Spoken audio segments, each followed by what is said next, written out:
Bellinger. Dr. Bellinger is an associate professor in the Department of Internal Medicine section on pulmonary disease, critical care medicine, allergy, and immunology. She also serves as director of the bronchoscopy suite and director of interventional pulmonology here at Wake Forest. She obtained her bachelor's degree from the State University of West Georgia and her medical degree from Mercer University. She did her internship, residency, and fellowship here at Wake Forest, internship and residency in internal medicine and fellowship in pulmonary disease and critical care medicine. In addition to being a board-certified Pulm Crit doc, she is also board-certified in interventional pulmonology, and her main areas of research are lung cancer and lung cancer screening. So, on behalf of the Department of Internal Medicine, I'd like to welcome Dr. Christina Bellinger.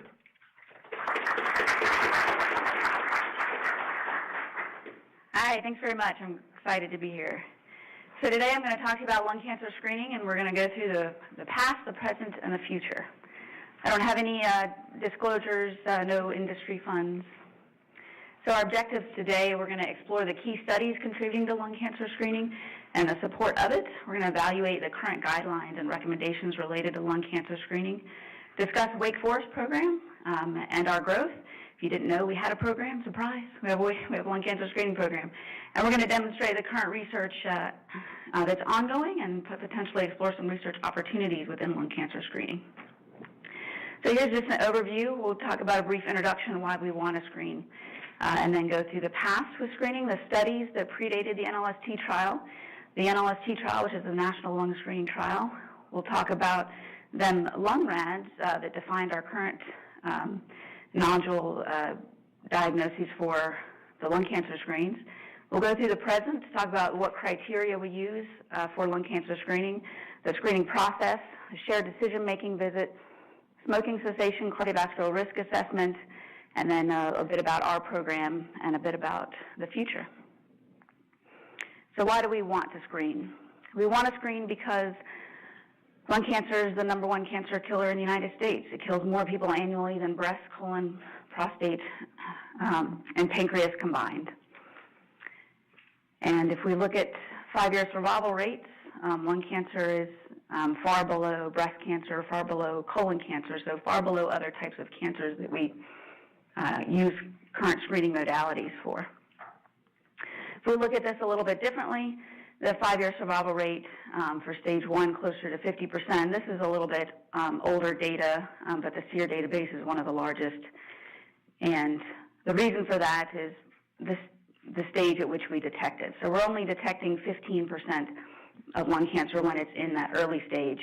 And unfortunately, we're detecting 56% when it's in the late stage and has very low survival probability.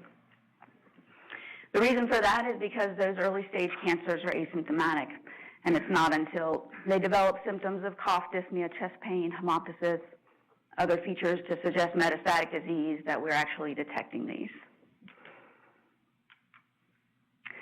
We do know one of the challenges in screening and one of the concerns is overdiagnosis, so we'll touch on this a little bit when we get into the lung RADS category, but we do see fast, slow, or non-progressive cancers, and so that's been one of the big concerns with lung cancer screening is detecting it early, detecting a slow-growing cancer early, but we'll address this a little bit more. So lung cancer screening, the past. So this is a busy slide, but it's meant to show you how much intensive research went into just chest x-rays. So just trying to find, a population group of smokers who could potentially benefit from screening using chest x-rays. So this is back in the 60s and 70s, and you can see the age ranges in here as low as 35 and then up to 65, and able to detect it but not able to have a mortality benefit. Then in 1967, CT scans came out. In 1971, the first patient had a brain CT scan in England. In 1973, the first CT scanners in the United States were installed. And just 7 years later, by 1980, 3 million CT exams had been done and performed and then by 2005, that number had grown to 68 million CT scans annually. In 2008, a new generation of CT scanner was developed that could take images of a beating heart or coronary arteries in less than 1 second. So lots of fast progression with regards to CT scanners. Again, another busy slide just meant to show the immense amount of research that's gone into lung cancer screening. And these are all CT scan studies. So they're color-coded. The blues are the randomized trials, and the O's are the observational studies. And pretty variable amounts in duration, 34 months, I think was the lowest, all the way up to 10 years. And pretty wide range of ages, anywhere from 40 all the way up to 83. And then the pack years, also quite variable, a mix of populations. And the reason why all these were so important, even though they didn't find a mortality benefit, is that they laid the groundwork for the NLST trial to really hone in on that patient population. Who is that high-risk patient population that we're going to find lung cancer early on and effective benefit? So they targeted 55 to 74, greater than 30 pack years, with a 6.5-year follow-up. So just going into a little bit more detail about the NLST trial. So 2 arms, one CT scan, one chest x-ray, both screening over 26,000 patients. Now, obviously, chest x-ray was not the standard of care, but they didn't want to offer nothing to the other patient population.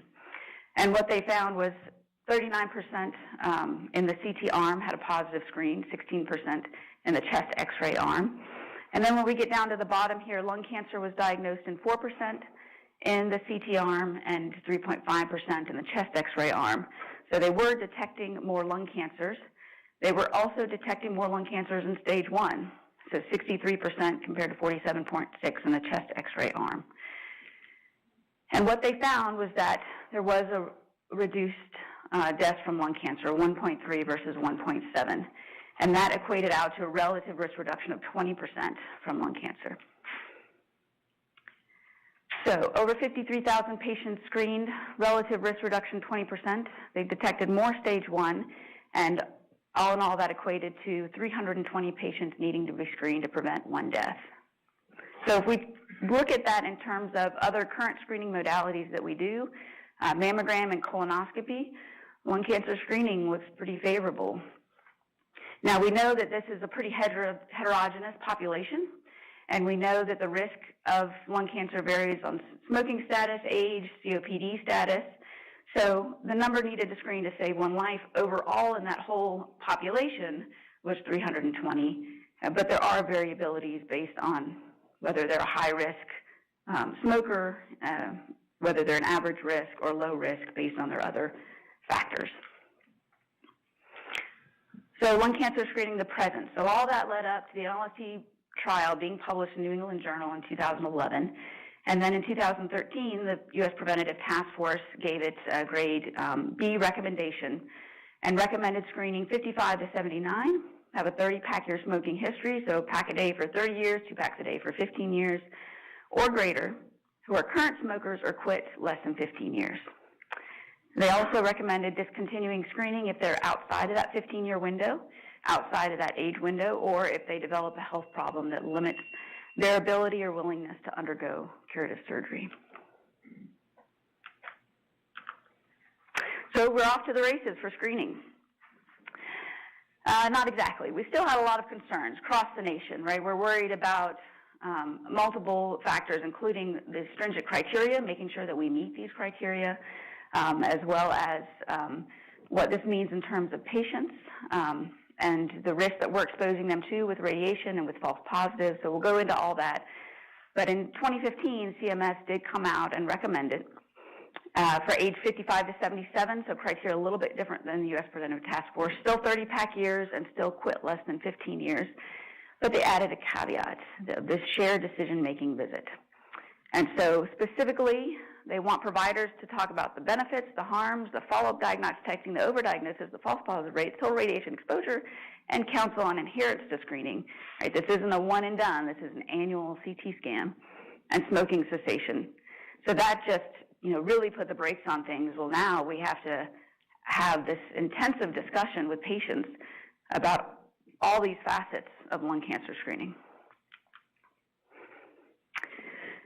Just after this, the lung RANS was published, and the reason why this is so significant is what they set out to do is take that entire group from the NLST and say, let's change what we consider a false positive.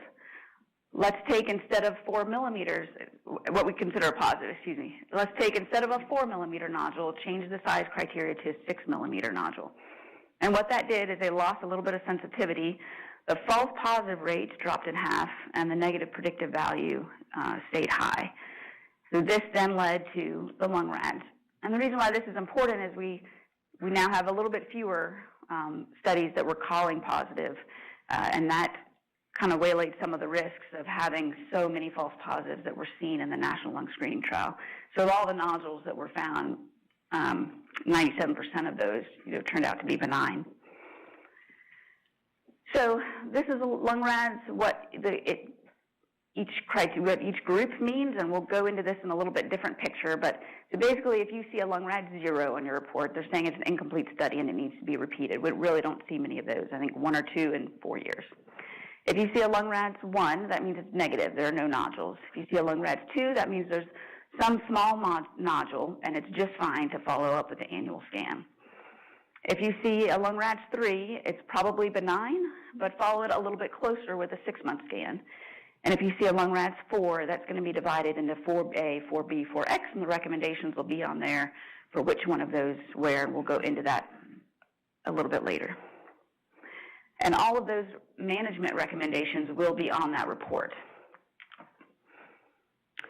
So I mentioned the healthcare concerns for lung cancer screening. So this was another reason we kind of nationally put the brakes on just jumping in and screening everybody. So we were concerned about complication rates. We were concerned about radiation exposure, the cost of screening, and also the false negatives. So considerations with the complications. So you look at the NLST trial, 509 surgical procedures were done in confirmed lung cancer. About 164 were done on patients with benign disease.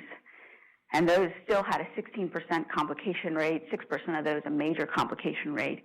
And then if you look at the other biopsy modalities, in bronchoscopy and transthoracic fine needle aspiration, right, patients who turned out to not have lung cancer still seeing some complications from those. So this was definitely a concern and is an ongoing concern with lung cancer screening. The other consideration is radiation exposure. What's going to happen when we start doing CT scans on all these patients, all these millions of patients?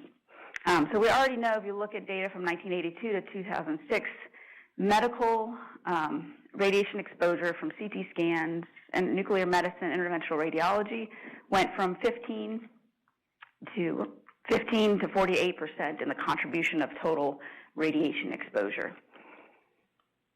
And this is not related to lung cancer screening, but this did prompt this article where they said, over 1,800 future breast cancers will result from 1 year of medical radiation exposures in females undergoing CT scan. So it's definitely concerning.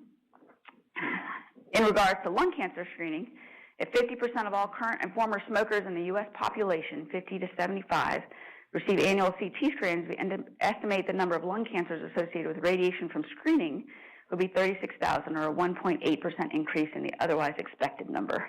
So we'd actually be causing cancers by screening. I will point out this is in 2004. So where we're at now is that the development of low-dose screening. So we're not giving people the standard CT chest 6 millisieverts. We're giving people 1.2 to 1.5. So much lower, and has reduced a lot of the concerns about causing cancers with lung cancer screening. And then to put that in perspective, 20 chest x-rays is 2 millisieverts.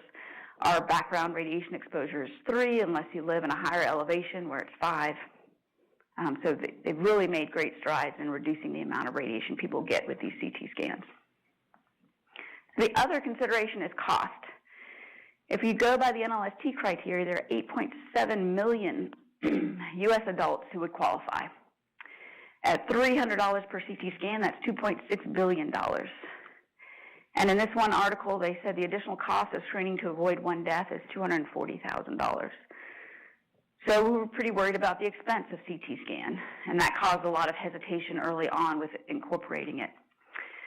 Well, it turns out if you look at it in cost per life year saved, and you compare it to other modalities we're currently screening for, lung cancer is pretty reasonable to screen for. And then if you put this in perspective of some other things that we do currently, either medically or non-medically, in terms of cost of life years saved, again, lung cancer screening was $15,000 to $30,000. So again, there are other things we do both medically and non-medically, and I think lung cancer screening fits right in there with a favorable cost per life year saved. One other way to look at this is if we take a proactive approach versus a reactive approach. So in our proactive approach, we have our patient that meets criteria that undergoes lung cancer screening. We have early detection. They undergo curative treatment for stage 1 therapy. That may be surgery or that may be SBRT, depending on what they're able to undergo. And the cost there is $14,000 to $15,000. If we take a reactive approach and we wait for those symptoms, dyspnea, cough, hemoptysis, bone pain, headaches, we find it late, and then we're entering palliative stage treatment, and $67,000 for that. So now we're off to the races. All right. So our screening program at Wake Forest, we started in August of 2014. We had our first 100 screens the following February in 2015. And then, as I mentioned, the CMS guidelines came out, and we incorporated the shared decision-making visit. We got IRB approval for a registry. Throughout all of 2015, we did community awareness talks. We developed patient handouts so that when they come in for their screen, they would also get quit line information, reminders this is an annual scan, and also a pamphlet that says, you know what, half of the people that have the scan may have some type of abnormality, and not to panic about it. And in February of 2016, we hired a nurse practitioner for our screening program, and subsequently we continue to grow and expand. We added EMI, which is a patient education platform. Some of you may use it for other purposes in internal medicine or in surgery. But what this is when patients get scheduled at our outpatient imaging center, they take their information and send them either a text or an email that has a link where they can watch a video. It's a 20-minute video, and it really covers everything that shared decision-making is supposed to cover: the risk, the benefits, the need for smoking cessation, reminding them that it's an annual scan. So continue to promote the program. The lung cancer did an e-campaign in 2016 and included lung cancer screening with that, and we continue to expand sites. And present day, we are over 1,800 new scans, so that doesn't count all the follow-up imaging and certainly the PET scans and everything else that goes into that pile. So I just want to walk you through what the screening process is if you don't know what that experience is for both you and your patient. So we start with the shared decision-making visit with the healthcare provider, and I'll walk you through. The patient goes to the imaging center, we get the interpretation, and then the follow-up imaging plan. So how to order a lung cancer screen. If you type in CT lung screen, there's only one thing that comes up, and this is what it looks like. We do have hard stops. The reason for exam, you can put lung cancer screen, you can put tobacco abuse. The preferred scheduling location can be patient preference. This is expanded now for a few additional sites. If you choose that Wake Forest Baptist Imaging, and outpatient imaging is enrolling patients in the EMI program, so they get a little bit more education to go with it. And then we just want you to confirm that they meet the smoking requirements, they've had a shared decision-making visit, and then from the radiologist standpoint, it's helpful for them to know if there's any nodule follow-up involved. And just a reminder of the criteria down at the bottom, so you have a little cheat sheet if you don't remember what the criteria is. If that seems like a lot, because it's a lot to order, it's a lot to have that shared decision-making visit, and we'll go into that in more detail. You do have the option to do an ambulatory referral for lung cancer screening, and Ursula, if you'll wave for everybody, we'll be happy to see the patient, have that shared decision-making visit, make sure they meet criteria, order it, and do that follow-up. We did create tools to try to facilitate, so this helps you with your documentation of a lung cancer screen. If you're in your note and you type lung cancer screen, this note will populate. So it not only reminds you of the criteria, it documents that you've had that shared decision-making, and it reminds you what to discuss with patients. False positive rate of 95%, low radiation exposure, benefits for early detection, and then there's the potential need for other testing or invasive procedures. Also, if you want to give the patient an additional handout, when you put your after-visit summary together, lung cancer screen AVS, you can put that in that smart box, and it will populate with a Q&A about lung cancer screening. Who can have a shared decision-making visit? This can be a physician, an advanced provider, or a clinical nurse. And so I already mentioned CMS criteria, 55 to 77. We also want them to be asymptomatic. Obviously, it's not a screening if they have symptoms that you're specifically looking for something. Tobacco history of 30-pack years, quit within the last 15. Reviewing the risks and benefits, stressing that it's an annual scan, and then smoking cessation. So when you have that risk discussion with patients, that needs to include the false positives, the complication, and the radiation exposure. So I went over those. And there are tools to facilitate the shared decision-making visit. So Dr. Miller created this infographic to demonstrate it's something that can be used, and there are others out there to have that discussion and kind of visually show patients what it means in terms of risks and benefits. There are a whole host of decision aids out there. Most of them are based on the NLST for what their positive criteria is. So a few are up to date with lung RADs. And you have to kind of look and see which ones are actually personalized versus which ones just give us standardized. So Should I Screen is probably the most popular one, and that is personalized in terms of the benefits, but standardized in terms of the risk, and also uses the NLST. Actually, here at Wake, Dr. Miller and Dr. Gerard have been working on a stratified model that uses lung RADs, but then that's personalized for both the benefits and the risks, because the risks do vary based on factors. And then I already showed this one earlier, the number needed to screen, age, COPD, smoking history affects those. So the shared decision-making visit also needs to include smoking cessation. So I know this seems like a very long decision-making process for the patient, and it probably is a good 15-minute discussion about lung cancer screening. So, you know, we hear a lot from patients, I've been smoking 30 years, it doesn't make a difference if I quit now. I borrowed these slides from Dr. Carolyn Childs, who's part of the NLST and part of ongoing smoking cessation research, and I just think they're very powerful in terms of showing the benefits of quitting smoking. So this is a patient's lung cancer risk over the next 6 years. We start off with a 55-year-old current smoker who's right at that 30-pack years. They keep smoking, pack a day, for another 10 years. They're at 40 packs, and now they've also developed COPD. We keep following them forward. Now they're 75 years old. They're at 50-pack years with their COPD.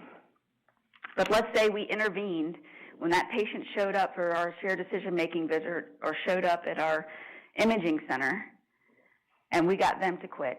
And now they're a 75-year-old former smoker with a 30-pack years who quit 20 years ago. We've dramatically reduced their risk of lung cancer. Other benefits you can share with your patients is that your risk of coronary artery disease falls by 50% in 1 year. Your risk of dying from lung cancer falls by 50% in 10 years. The risk of stroke is the same as someone who never smoked, and that's variable based on other factors, but 5 to 15 years. So quitting smoking, even if they've smoked for 30-pack years, can increase their life expectancy. And there are more former smokers than current smokers, so they can do it. And lots of different options out there for what's going to be best for that individual, whether it's individual counseling, group counseling, telephone counseling, behavioral therapies, quitline services, nicotine replacement therapy, or prescription medications.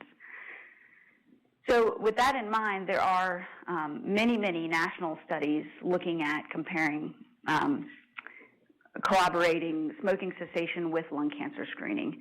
This is one of them. Wake Forest and Dr. Foley is a host site for an NCORE study that's looking at smoking cessation and really honing in on the teachable moments, all these places where we touch patients with lung cancer screening where they could potentially reinforce smoking cessation. So they have 26 sites, 13 randomized to usual care, and 13 to customized developing smoking cessation tailored to their site. So they actually take a research group, parachute in, meet with all the key people who are involved in lung cancer screening, and find out in which areas they can incorporate lung cancer screening and have a model that's potentially sustainable. So that is smoking. Let's talk about coronary artery calcification. So you will see this on your scans, and they'll give you reports out of usually mild, moderate, severe coronary artery calcification. So you may recognize some names up here, Dr. Childs and Dr. Munden.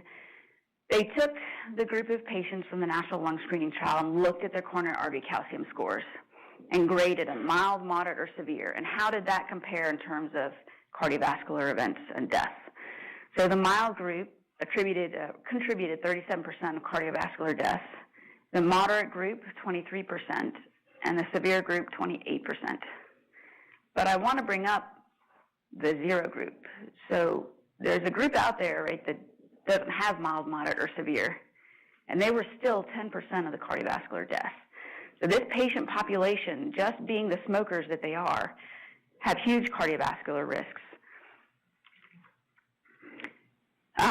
This is an article Dr. Yeboah shared with me, and Dr. Harrington are on it, and what they did is they looked at MESA patients, looked at their patient demographics, and found that 14.3% of those were lung cancer screening eligible patients, so met the age and PAC and smoking history, and looked at their coronary artery calcium scores in regards to time to atherosclerotic cardiovascular event. And so you can see, 0 score, greater than 0, 1 to 300, or greater than 300. They all had cardiovascular events. And significantly, 14.2 of those that were lung cancer screening eligible that had a 0 coronary artery calcium score had a cardiovascular event during follow-up. So that brings up the point of, not only emphasizing smoking cessation, but really emphasizing preventative cardiovascular medicine in these patients. This article talks about, seeing the preventive cardiologist on your way to the lung cancer screening CT scan. But I do urge you to think about referring patients. Dr. Yeboah does preventative cardiovascular.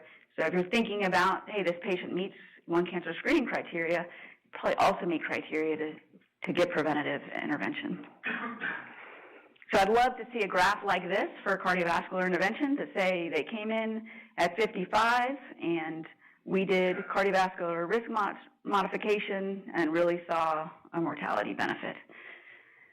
So I think the benefits of lung cancer screening are multiple-fold, right? Not only are we going to find cancer early in stage 1 and have a mortality benefit by resecting it, we can impact smoking, we can reduce smoking and have a huge impact on deaths related to smoking, and we can have a cardiovascular impact on these patients. So at the lung cancer screening imaging facility, so your patient arrives. What happens when they get there? The actual screening scan only takes a couple minutes. They lay down, they run through the scanner. There's no IVs, no contrast dye, and the patient gets the information package I mentioned, which includes smoking cessation. And that's at all our facilities, Lexington, Davie. We've got that set up everywhere. And then the interpretation of the lung-RADS classification. So you might see a report like this. We're using a system now that also volumetrically measures the nodules, so you might even see them kind of broken out into this nodule is this dimensions and volume and lung RADS. So you may see multiple lung RADS on there in the report of the body, but at the bottom in the conclusion, they're going to give you the highest lung RADS. And they're going to tell you what that follow-up should be based on the lung RAD size, based on the highest lung RAD category. So I already mentioned for lung RADS 1 and 2, that's an annual lung cancer screen until the criteria is no longer met. The lung RADS 3, we do interval CT scans, and I promise you I'd tell you a little bit more about those lung RADS 4. So a 4A, you'll see the recommendation there is a 3-month follow-up, so close interval follow-up. There's something concerning. We can't tell what it is, but we need to keep a close eye on it. Lung RADS B is likely going to report either consider a PET or biopsy. And then lung RADS X is, they need to have a procedure now. So I know that's a lot when you're trying to manage, multiple other issues with the patients, and also some of the anxiety that this can incur with patients. So if you have any concerns, we do have a system in place for primary care providers where they can do an e-consult. So if you have a nodule of concern, you want an extra set of eyes to look on it, that comes to Pulmonary, and we can review it for you. We can compare it to prior CT scans and put an e-consult on there. You can feel better. You can take it back to your patient and say, hey, this is the equivalent of another opinion, and we think, X, Y, or Z about your nodule. Alternatively, we do have a nodule clinic. So if you do ambulatory referral to pulmonology, one of those boxes that will show up will be for nodule referral, and we can get them in there. That is a busy clinic, so we can't get them in there quickly, but we can get them in there. But this would only be for the ones that, don't need a scan for that 6-month period. In the case of finding a 4B or a 4X, please ambulatory refer to pulmonology. These will automatically go to our thoracic oncology program clinic, where we have dedicated pulmonologists who do this every week and look at these every week and set people up for biopsy. If you haven't set this up, you may get a reminder from Ursula, because we track all of the 4s, and she may reach out to you and just say, hey, we noticed this patient has a 4B or a 4X. We'd be more than happy to see him and get that worked up for you. All right, so I mentioned our screening locations. Outpatient Imaging is a lung cancer screening center of excellence. The Lung Cancer Alliance is a national organization where you have to meet certain criteria to be a lung cancer screening center of excellence. You have to have a nurse navigator or some type of lung cancer screening navigator. You have to have a conjoining thoracic oncology program. You need to use lung rads, and you need to participate in the ACR registry. And so just to go back over our numbers, I mentioned over 1,800 new scans. 94% of those meet CMS criteria, which is fantastic. It doesn't have to be 100. Plenty of patients are on private insurance, and so they don't need to meet CMS criteria as long as they meet one of the criteria, U.S. Preventive Task Force or NCCN. We have a 2% lung cancer detection rate, and half of those are stage 1, so we're making progress. The National Lung Screening Trial I showed you was a 1% lung cancer detection rate. And then I think Dr. Ruiz talked at the lung cancer retreat a couple weeks ago, and the VA is a 3% lung cancer detection rate. So we're definitely seeing, outside of a study environment, more cancer being detected. And then how our lung rads breaks down. So lung rads 1 there in blue, lung rads 2 in pink. And then just to show you the comparison to the National Lung Screening Trial, we're definitely seeing a lot more lung rads 1. So there are half of our patients are having some type of small nodule on there, which is different from what was seen in the National Lung Screening Trial, which is the reason when I go to screen patients, I'll tell them half of the patients are going to have a lung nodule, and not to be alarmed by it, because 95% of those are false positives. Okay, so lung cancer screening in the future. So a couple different projects that are going on here that I'll mention. So we have a fellow, Dr. Janisi, who's looked at socioeconomic status and adherence to screening. I already mentioned Dr. Miller's web-based decision aid, and then I mentioned Dr. Foley's the NCORE project for smoking cessation. So I wanted to just show Dr. Janisi's project quickly. He just took a snapshot, 268 patients out of our big group, and you can see age 68, average pack years 48. Most of those were active smokers. And what he found was that there seemed to be an income break that contributed to adherence rate. There was no difference based on age, gender, or smoking status. And also, importantly, the lung rads category made a difference. So if they had a concerning finding, they were more likely to get that follow-up. But if they were in those lower lung rads categories, they were less likely, which really shows us we have more work to do in emphasizing to patients this is not one scan and done, this is annual scan, and coming back for those follow-ups. And then Dr. Miller's web-based decision aid. It's very user-friendly for patients. They can do it on a mobile app. And he's working on publications for the pilot study, which looked at just risk stratifying patients and giving them that additional information about lung cancer screening, and then did they go on to get screening. So if you look at the screening process, the graph that I showed you before, there's lots of areas in the future for study: improving access, outreach to patients, smoking cessation, cardiovascular risk modification, and then patient follow-up adherence. So sorry, I know I talk a little fast. I've probably got through the early, but that leaves plenty of rooms for questions about screening. Anybody want to start?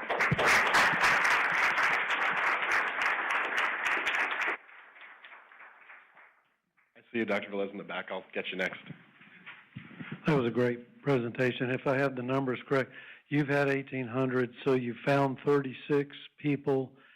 Half of those were stage 1. Correct. How about the false positives? Did any of these go on to surgery and it was not cancer? Can you speak to that, please? Yep, absolutely. So we've had 2 patients that have undergone surgery that turned out to be not cancerous. Yeah. What did they have? Most of them were like a fibrous tissue and not any specific malignancy. And then we've had 1, I think, renal cancer and 1 pancreas cancer that was detected. Thank you very much for an excellent presentation. I'm glad that the red sign there has a crown, because we celebrate the 70th birthday of Richard Stahl's classic study on the etiology of lung cancer among physicians in London in the early 50s. Richard Stahl is a name that we should all be familiar with. We're forgetting the history of medicine very quickly. Many of us are over 70 years here and recognize and give knowledge to Richard Stahl, the man who proposed that cigarette smoking led to lung cancer. Dr. Miller?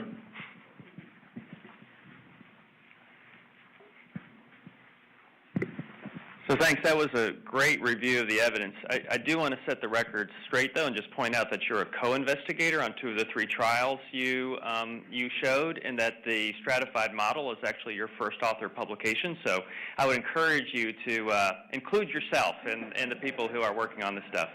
And then for my question, so really compelling data that if you are just eligible for lung cancer screening, even if you have 0 coronary calcification, you have an over 10% risk of having a cardiac event, which means in our primary care world, we're taught, okay, that means, aspirin prophylaxis, you put people on a statin. But if I have someone who has no angina, they look fine otherwise, and I do those 2 things, and this might be more for the cardiologists in the audience, what would a cardiologist do differently with those patients that might determine who I'm going to refer on to cardiology versus who I'm going to do the chemoprophylaxis myself? Cardiologists that we have. Yes, sir. So we are very interested in the coronary calcification, and there is a graded response or a graded risk of cardiovascular events with coronary calcification. And much to Dr. Child's studies and reports, we can determine mild and moderate, and then her category of heavy really should involve really intense therapy. So that would be high-dose statin therapy and plus other risk factor controls.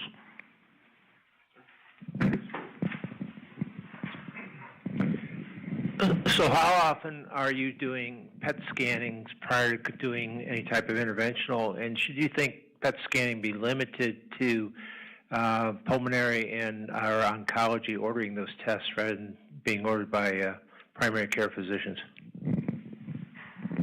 Yeah, I think that's a reasonable approach. We certainly, when we see these patients, even in our thoracic oncology program clinic, a lot of times, just given how high risk they are, if you were to do a Mayo Clinic calculator for it, I mean, it would be an astronomical risk, and we'll most of the time go straight to biopsy before we do the PET scan. So I'd much prefer those 4 Bs and 4 Xs to come through pulmonary potentially, where we can decide, okay, based on this nodule's characteristics, its growth pattern, do we want to get a PET first or do we want to get a biopsy first? And a lot of times that we reserve the PETs for hard to get to areas that we can't biopsy because we're just starting off with such a high risk. So, would prefer the PET scan to be ordered by somebody who's going to kind of weigh the risks and benefits of PET versus biopsy.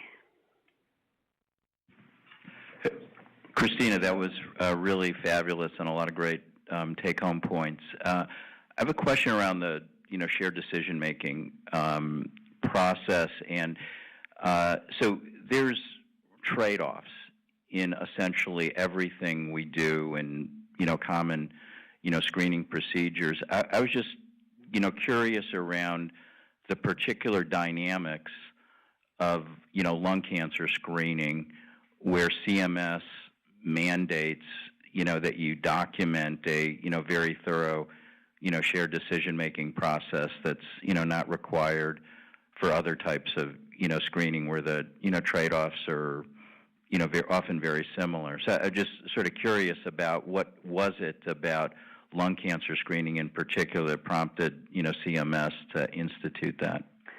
Yeah, absolutely. So I think it was a couple-fold. One being they really want to make sure that we take that teaching moment to emphasize smoking cessation. I think they recognize that we can save maybe even more lives by getting people to quit smoking at that time of screening compared to not having that intervention. And then one of the other reasons is because the criteria is so strict. It's not as simple just an age criteria or a gender criteria.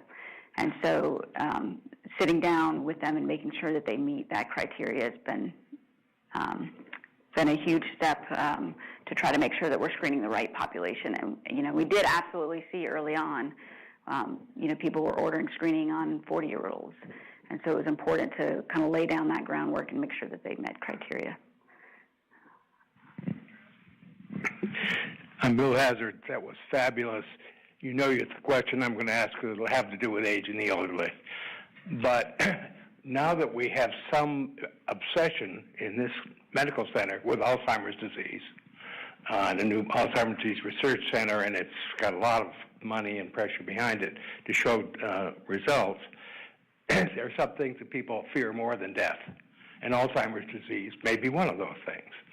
So is it a teachable moment when you identify Nigel and so forth to ask other questions which may go beyond the ones that would be mandated or even perhaps advisable at this point in time because of our own preoccupations? And also, Jeff Williamson's report this week in JAMA that actually holding individuals to a more strict definition of normal blood pressure and trying to reduce it, like in the SPRINT trial, may actually have an ancillary benefit in preventing Alzheimer's disease, or at least a transition from mild cognitive impairment to Alzheimer's disease.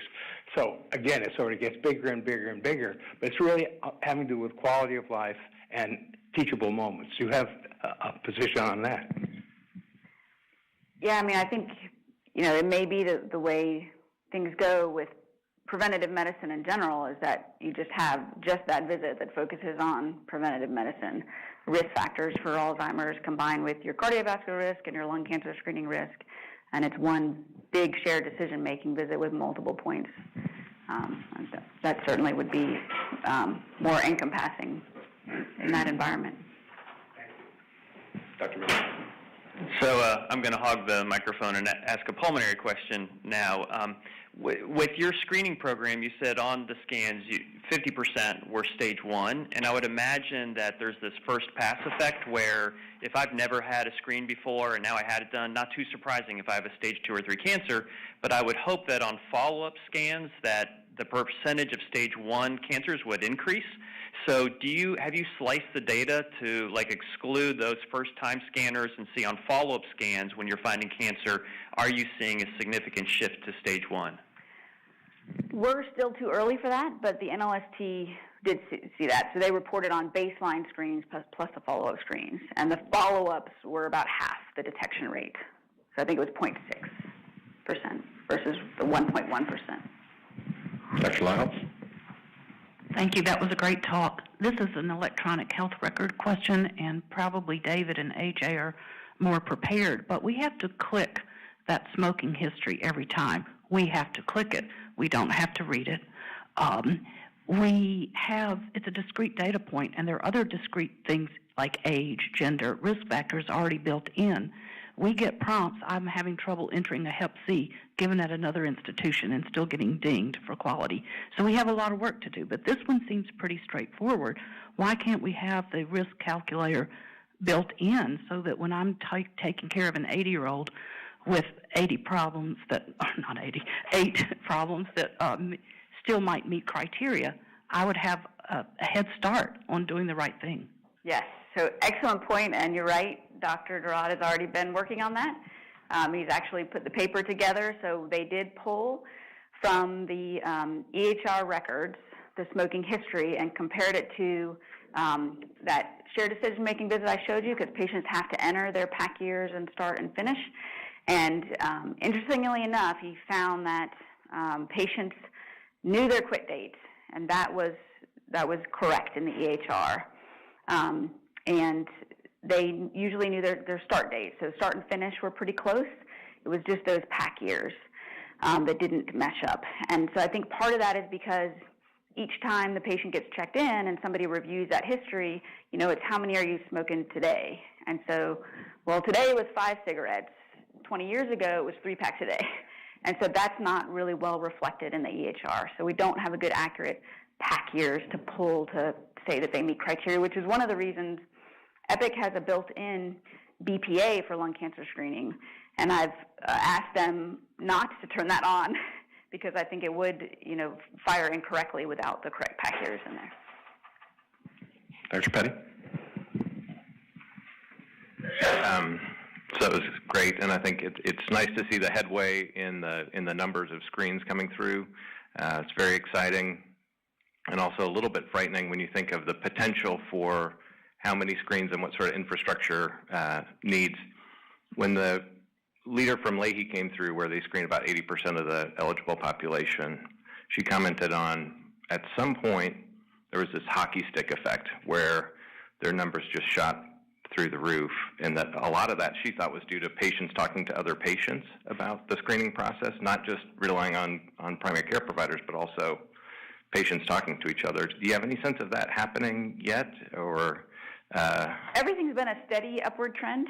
That being said, we did a campaign in 2015, and then we did a campaign in 2016, and then the numbers, got such where we didn't want to see them rise too fast just because of trying to handle that volume. So I haven't seen a huge swing up, but it's definitely been steady rising. Any additional questions for Dr. Bellinger? All right, well, thanks everybody for coming out. Don't forget to fill out your evaluations, please. I meant to also just give thanks to everybody that's helped build the program over the years. Lots of support.